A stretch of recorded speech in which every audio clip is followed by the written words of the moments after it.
तर आज तुमची एक महत्त्वाच्या याची नियुक्ती केल्या शक्ती केंद्र विस्तार सगळी जबाबदारी तुम्ही बघितली कशी किती असते कशी एक भारतीय जनता पक्षाचे जे ऑर्गनायझेशन स्ट्रक्चर जे असतात आणि त्या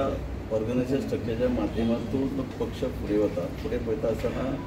सामान्य कार्यकर्तो बुथाचे घडोवप आणि त्याका जबाबदारी पुढे होता हे अनेक गोष्टी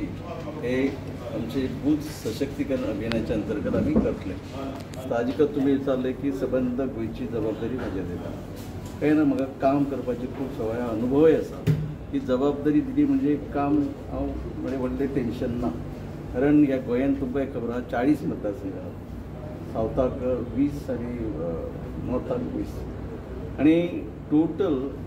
1869 हे बूथ आसात आणि हे बूथ सांबाळच्या खातीर जे विस्तारक म्हणून नेमल्यात प्रत्येक मतदारसंघात 10-12 मॅक्झिमम 15 असे टोटल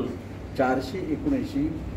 विस्तारक म्हणून नेमल्यात त्याच्या व्यतिरिक्त आमचे शक्ती केंद्र प्रमुख विस्तारक शक्ती केंद्र प्रमुख आणि बुथाचो अध्यक्ष अशी 3 जाण जी व्यक्ती ते विस्तारक जो आसतलो त्या बुथाचे ताचे काम आसतले शक्ती केंद्र प्रमुख काम करता वा ना आणि शक्ती केंद्राची जबाबदारी असली त्या बुथार वचून आदली जी बुथाची कमिटी आसा ती ॲक्टीव आसा वा ना जर ॲक्टीव ना जाल्यार बरोपैकी थंय जर कोण काम करपी आसा ताका ते ॲड करा म्हणजे अशा तरेचे हे काम आसा आणि साहजिकच जसे म्हटले की आदरणीय गोंय राज्याचे मुख्यमंत्र्यान की मिनिमम 75% बूथ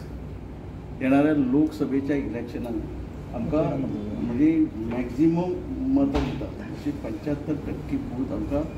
जिखपाची गरज आणि ते काम त्याची सुरवात आज आम्ही केल्ली आसा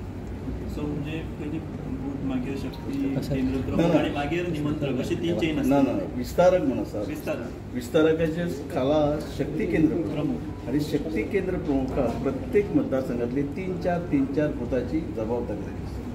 म्हणजे विस्तारक शक्ती केंद्र प्रमुख हांच्या बुथाचेर वचप आणि बुथाची कमिटी आसा जाल्यार ती ॲक्टीव आनी करप ना जाल्यार ते एखादो मेंबर बुथाचं काम करिना खंय तरी सोडून गेला ताका रिप्लेस करप पक्ष बळकट करण्यासाठी जे पक्ष सोडून नेते गेले त्यांना पक्षात घेतलं तर त्याचं स्वागत होणार का साहजिकच करावं लागणार कारण जसं आपल्या आदरणीय अध्यक्षांनी म्हटलं की हा जो निर्णय आहे हो केंद्राचा आहे आपले लीडर जे आहे केंद्रीय समिती लीडर जे आहे आपले राष्ट्रीय अध्यक्ष जे आहेत नड्डा जे आहेत आपले घेतलं तर त्याचं स्वागत होणार का साहजिकच करावं लागणार कारण जसं आपल्या आदरणीय अध्यक्षांनी म्हटलं की हा जो निर्णय आहे हो केंद्राचा आहे आपले लीडर जे आहे केंद्रीय समिती लीडर जे आहे आपले राष्ट्रीय अध्यक्ष जे आहेत नड्डा जे आहेत आपले अमित शहा जे आहेत त्याचबरोबर आपल्या राज्याचे प्रमुख जे आहेत त्यात आपले